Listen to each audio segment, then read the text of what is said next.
As a tech geek, I witnessed the whole construction of the B-Link Park. I can see everything from up there using my drone.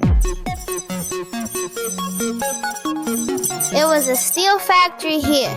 I've lived here since I was born. But now it has turned into a modern park. It has brought together AI, internet, plus auto R&D, and other industries. Strolling through an underground square, you will see a paddle court above.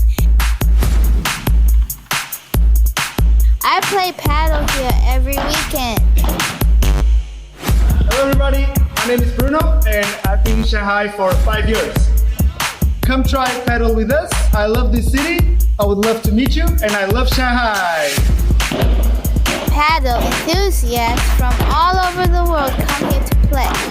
I'm Mitch from Finland, joined 15 years and I love to play paddle. I love paddle, I love Shanghai.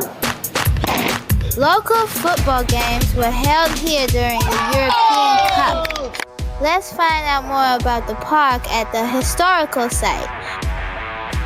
Join us on a journey to uncover more about the vibrant heart of Shanghai.